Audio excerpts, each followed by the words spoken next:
자, 우리는 계속해서 마태복음의 여행을 떠나고 있습니다. 이제 오늘은요, 마태복음 15장에 우리가 도착을 하게 되었는데요. 마태복음 15장의 21절부터 말씀을 보시면 또 하나의 새로운 에피소드가 등장을 합니다.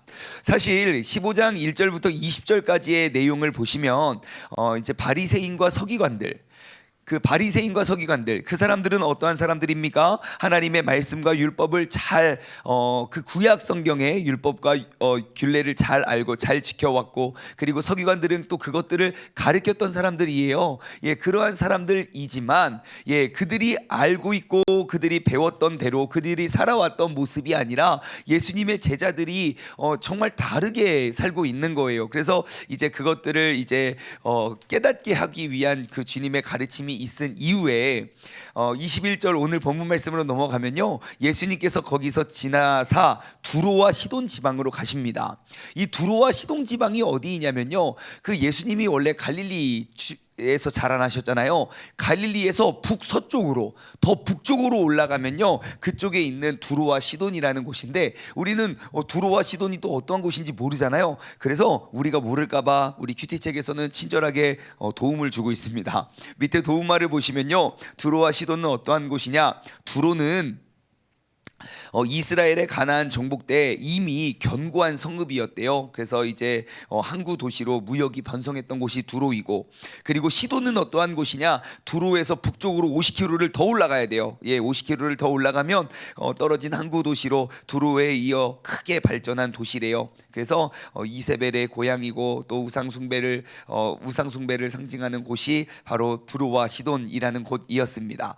자, 예수님께서 이제 우상숭배가 있고 무역이 활발했던 그러한 도시에 도착했어요. 갔더니 누가 등장을 합니까? 어떤 여자요? 가나안 여자가 등장을 해요. 가나안 여자라 함은 어떠한 여자가 아닌가, 유대인은 아닌 것 같아요. 그 유대인이 아님을 이야기해 주는 것 같은데, 이 가나안 여자는 예수님 만나서 상처받기 딱 좋은 사람입니다. 어떻게 예수라는 사람이 어떻게 나한테 그럴 수 있어? 라고 상처받기 딱 좋은 사람인데, 그것을 상처로 받지 아니하고 오히려 나의 믿음을 주님께 보여 주님의 놀라운 역사를 이루어낸 사람이 여기서 등장하는 그 가나안 여인입니다.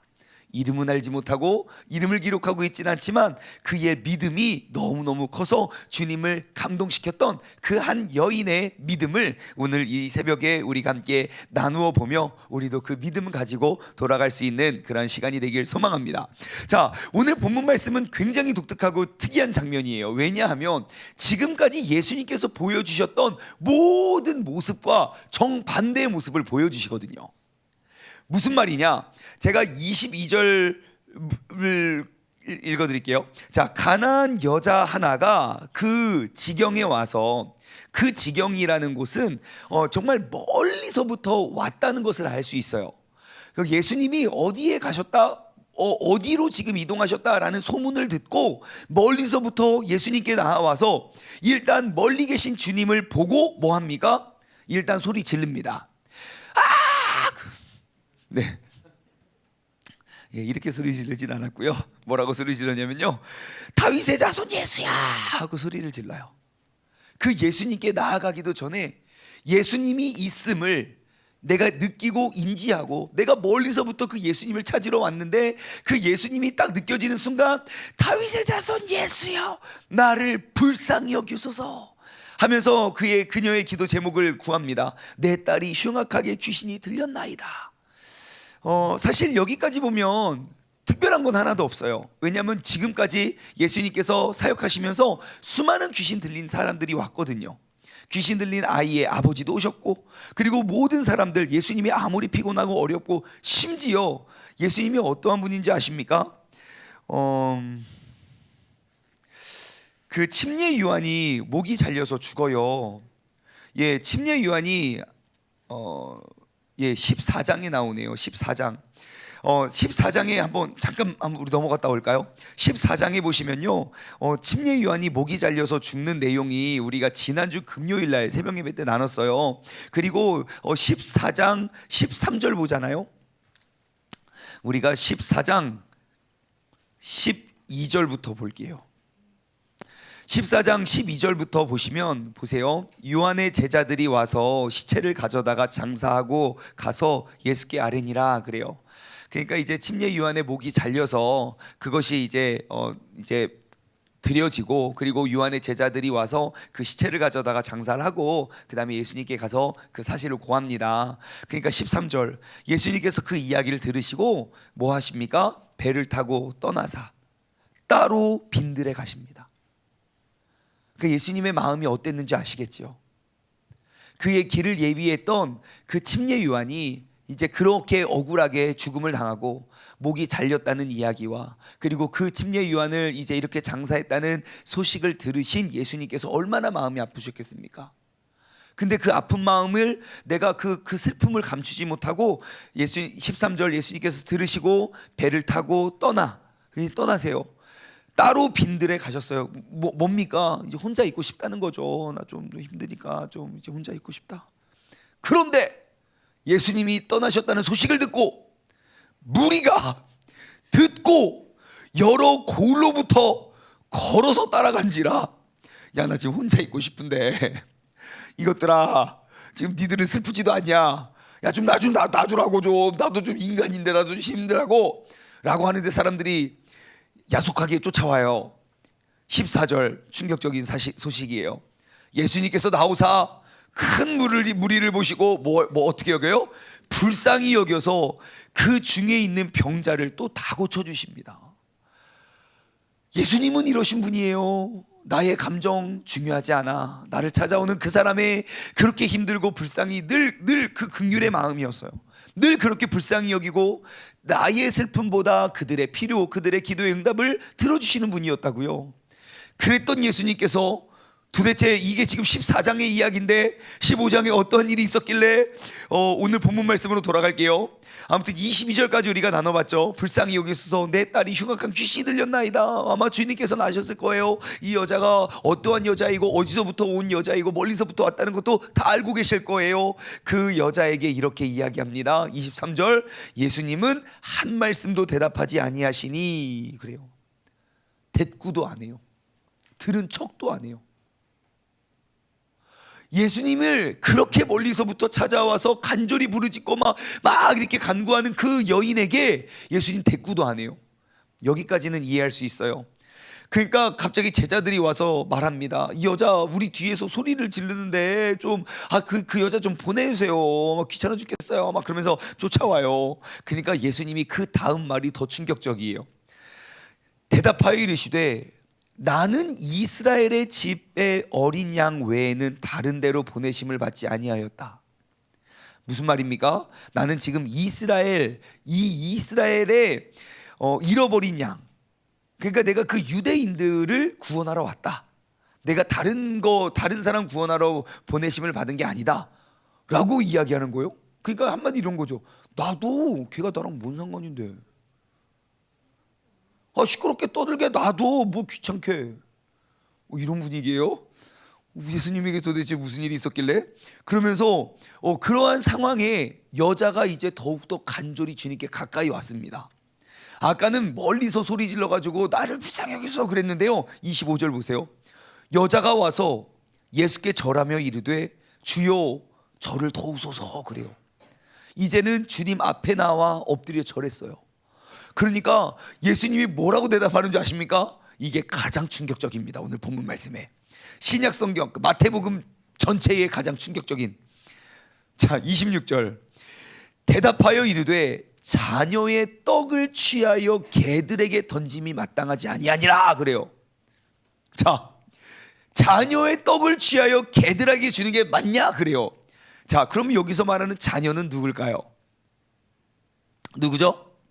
이스라엘 잃어버린 양이요. 어떻게 보면 유대인들이겠지요.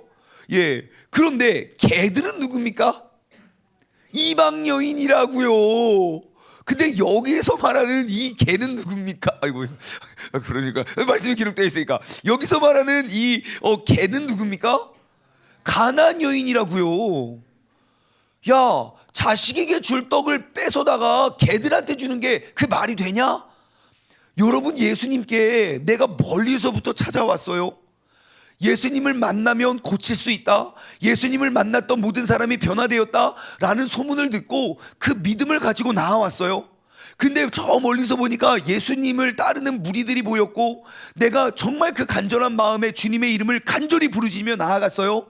그런데 드디어 주님의 모습이 보였고, 드디어 나의 귀신 들린 딸이 고침을 받을 수 있다는 희망을 가지고 주님의 이름을 간절히 부르짖었어요. 다윗의 자손 예수여, 나를 불쌍히 여기소서. 근데 그분이 대답을 안 하는 거예요. 근데 그 여인이 어떻게 하는지 아십니까? 한번 여러분 생각해 보세요. 23절, 제자들이 와서 청하여 말하되. 왜 제자들이 와서 이 여자 보내달라고 제자들이 편들어 줬을까요? 보통 제자들은 그래요. 이렇게 보통 제자들은 이 사람 도와주라고 하지 않아요. 그저 제자들 귀찮으니까 가라고 하지, 이 여자 좀 도와주라고 하지 않아요. 제자들 아시죠? 예, 예수님이 제자들 아우 힘들어 막 피곤해 하고 있을 때 예수님이 다 들여보내고 그러시거든요. 근데 갑자기 제자들이 이 여인 좀 빨리 좀 보내주세요, 빨리 이렇게 해결 좀 해주세요, 응답 좀 해주세요. 왜 제자들은 매달렸는지 아십니까? 시끄러워서. 자, 그러면 왜 예수님은 안 시끄럽고 제자들에게 시끄러웠을까요?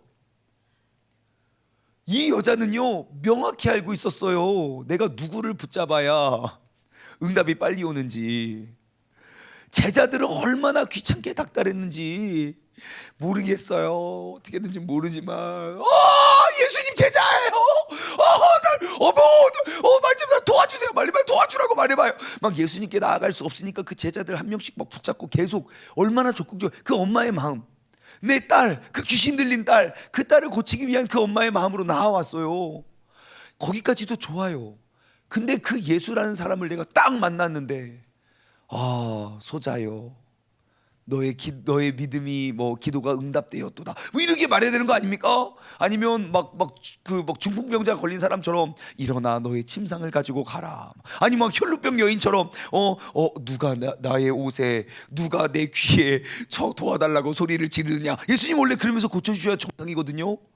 근데 그 여인에게 하는 말이, 내가 멀리서부터 와서 엎드려서 정중하게 주님께 구했는데 주님께서 하신다는 말이, 야, 자녀에게 줄 떡을 뺏어다가 개한테 주는 게 맞냐? 그때 여러분들은 어떻게 하시겠습니까? 바로 그때 내가 지금까지 주님께 간구하고 부르짖었을 때 원하는 타이밍에 원하는 응답이 안 올 수 있어요. 거기까지는 우리가 받아들일 수 있어요. 왜요? 하나님 항상 바쁘신 분이니까. 더 급한 일이 있겠지요. 그러면서 우리가 참아낼 수 있어요. 하지만 그럼에도 불구하고 우리가 나아가 주님 앞에 엎드렸다고요. 더 겸손한 모습, 더 낮은 자의 모습으로 주님 앞에 나아가 엎드려 내가 구합니다. 주님, 자, 뭐라고 말합니까? 첫 번째 주님께 소리 질렀을 때는 나를 불쌍히 여기소서 그래요. 나를 불쌍히 여기소서. 근데 두 번째, 그 주님께서 그렇게 막 무시하고 막 이렇게 나도 막 개들이나 죽이는 게 맞냐 막 이럴 때, 그때에 무시를 당했을 때에 여인은요, 나를 불쌍히 여기소서에서 더 나아가 25절에 보면요, 절하면서 이르되 주여 저를 도우소서 그래요. 주님께서 도와주시면 돼요. 그렇게 간절히 기도함에도 불구하고, 야, 자녀의 떡을 취하는 게 개들에게 주는 게 마땅하지 않잖아. 그때 우리는 상처받고 떠납니다. 이때 교회를 버려서 아직까지 돌아오지 않는 사람들이 많을 겁니다. 내가 간절히 구하고 기도했는데 하나님께서 침묵하셨어. 그것 때문에 상처받고 떠난 사람은 못 봤어요. 있긴 있어요. 그때 주님께서 뭐 하셨습니까? 있긴 있지만 그 다음, 그럼에도 불구하고 내가 더 나아가고, 그럼에도 불구하고 주님께 더 가까이 나아가, 그럼에도 불구하고 주님 앞에 엎드려졌는데 주님께서 하시는 말, 너 고칠 시간이 있으면 이 사람 고치겠다. 내가 너한테 쓸 시간 있으면 저 사람한테 쓰겠다. 우리가 그러한 상처를 받았을 때 우리가 예수님을 등지고 예수님을 버릴 모든 환경, 배경이 준비되어 있었지만 주님께서는 그 여인은 이렇게 합니다. 27절, 여자가 이르되, 또 이야기합니다. 기가 막힌 여자입니다. 주여 올소이다마는, 예 맞아요, 당신의 말이 맞아요. 개들도 제 주인의 상에서 떨어지는 부스러기를 먹나이다. 그래요. 자, 지금 이 여인의 의미는 무엇입니까? 개들도 제 주인의 상에서 떨어지는 부스러기를 먹나이다. 몇 가지 우리는 사실을 알 수 있어요. 개들은 누구죠? 여기서 말하는 개는요, 자신임을 인정해요. 내가 얼마나 천하고 얼마나 작고 얼마나 연약하고 얼마나 부족한 사람인 줄 알아요. 근데 이 개들을요, 마태복음 15장의 1절부터의 내용을 보면요, 정반대의 사람들이 나와요. 예수님 앞에 서면 정말 죄인이고, 예수님 앞에 서면 개처럼 잘난 것 없고 부족한 것 투성이었던 사람이었지만, 자신이 뭐 조금 했다고, 내가 뭐 조금 안다고, 나 율법 좀 지켰다고, 나 구약 좀 공부했다고 고개 뻣뻣이 들며 예수님을 시험하고 예수님을 공격하고 그렇게 함정으로 빠뜨리고자 했던 바리새인과 서기관들이요, 그들은 이러한 멸시와 모욕을 받지 않았음에도 불구하고 그들은 그 예수 그리스도를 잡아 죽이려고 노력을 했었지만, 이 여인은 예수님 앞에 섰을 때 자신은 정말 개같이 작고 연약한 사람임을 고백해요. 그리고 그 다음에 제 주인의 상에서, 주인은 누굽니까? 이 여자가 말하는 주인, 예수님이죠. 그러니까 이 여인의 고백은 개들도 주인의 상에서 떨어지는 부스러기를 먹나이다 라는 건, 개들도 주인의 소유라는 거예요. 자식만 주인의 자식이 아니라 개들도 주인의 자식이라는 거예요.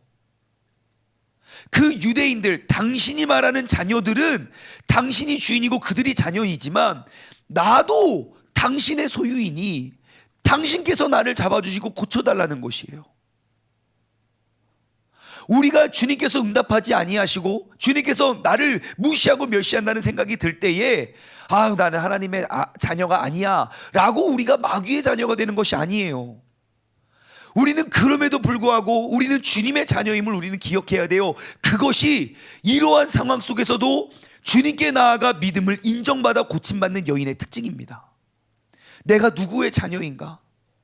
내가 주님께서 응답 많이 해주시면 하나님의 자녀이고, 주님께서 응답을 안 해주시면 마귀의 자녀가 되는 것이 아니에요. 주님께서 나와 함께 하실 때에만 내가 하나님의 자녀이고, 주님께서 나를 버리셨다는 느낌을 들었을 때 내가 세상의 자녀가 되는 것이 아니에요.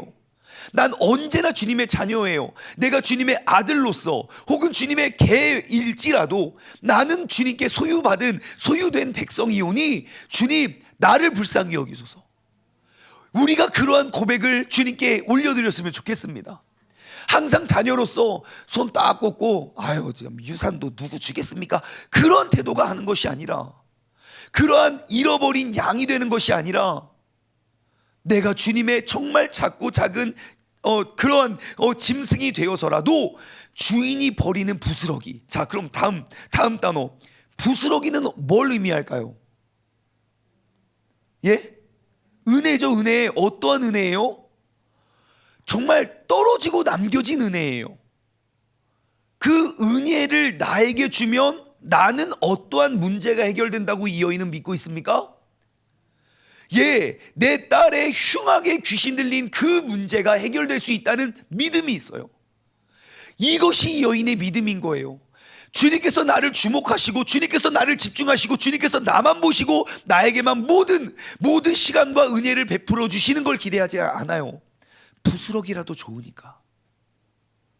나에게 그 부스러기만 있으면 나는 이 문제는 해결될 수 있습니다. 백부장의 믿음 아닙니까? 주님을 내 집에 모시는 것, 그게 내가 감당치 못하겠으니까 명령만 하세요. 그거 그럼 고쳐질 겁니다. 백부장도 유대인이 아니었어요. 하지만 그들에겐 그러한 믿음이 있었어요. 부스러기의 믿음. 주님의 능력이 정말 크시니 그 부스러기만 나에게 줘도 내 흉악하게 귀신 들린 그 여인도 낫을 수는 있어요 라고 주님께 부르짖는 것이지요. 그 여인 결론입니다. 28절. 이에 예수님께서 대답하시되 여자여 내 믿음이 크도다.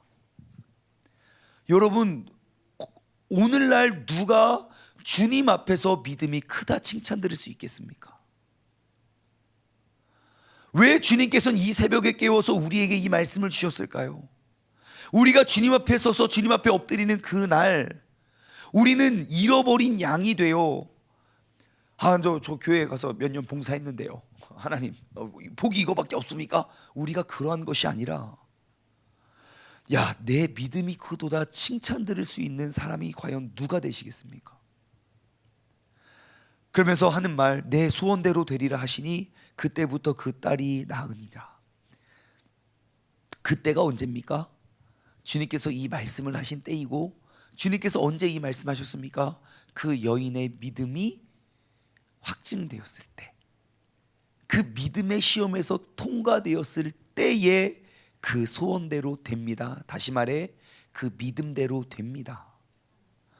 여러분, 오늘 이 본문 말씀의 이야기를 한번 나의 삶에 빗대어 보십시오.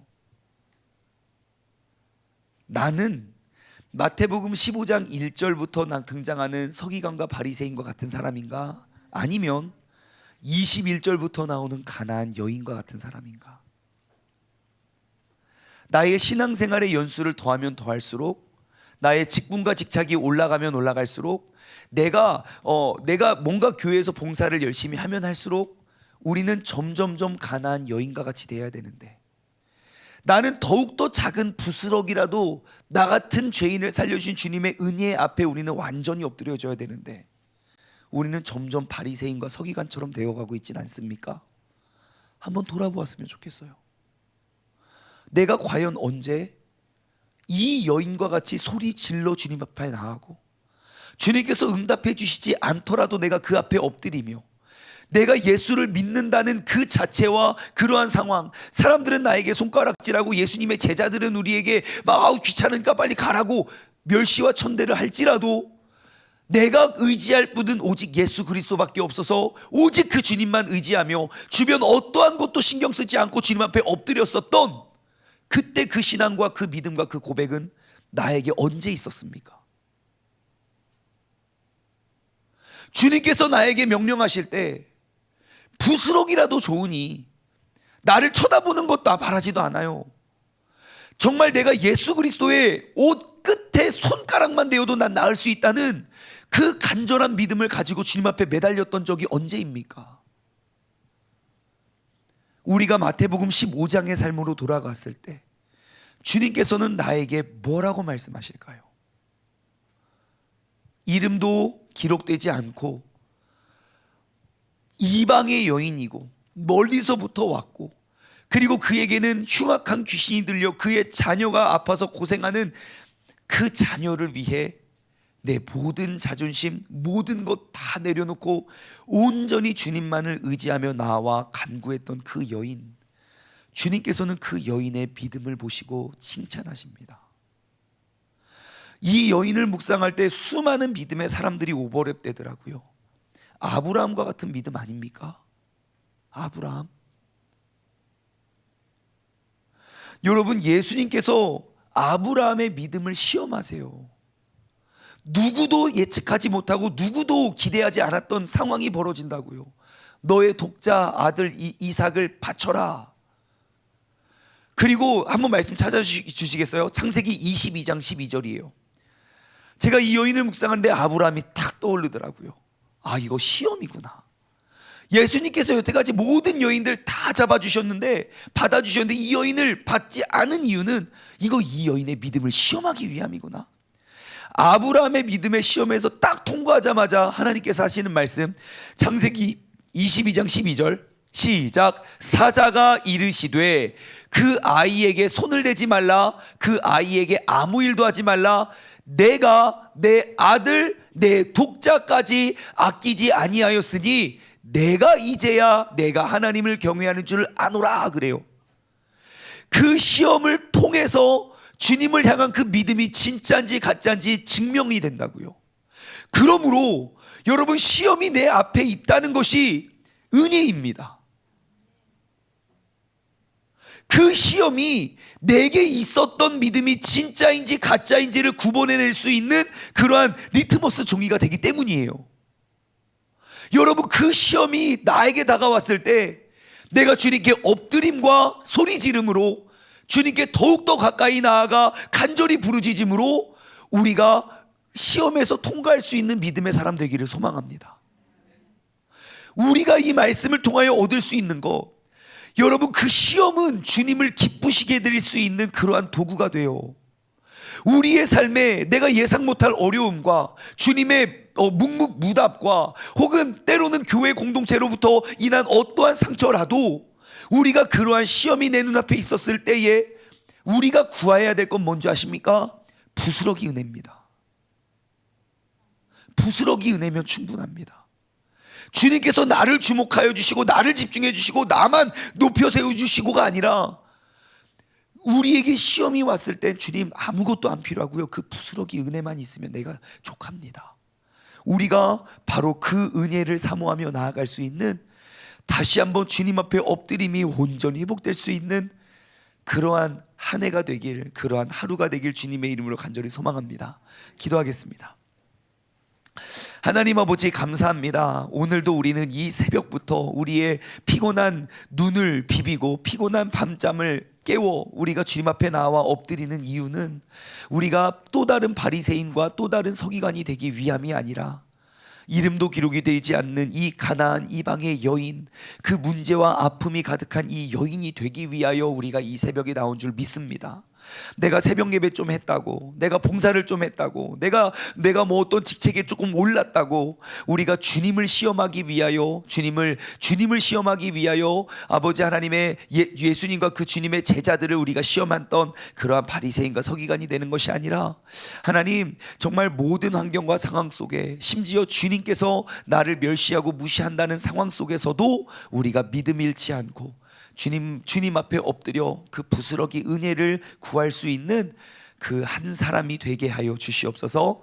오늘 이 시간, 이 자리가 우리의 그 신앙이 회복될 수 있는 그러한 시간이 되게 하여 주옵소서. 감사드리며 이 모든 말씀 살아계신 예수 그리스도의 이름으로 감사하며 기도드리옵나이다.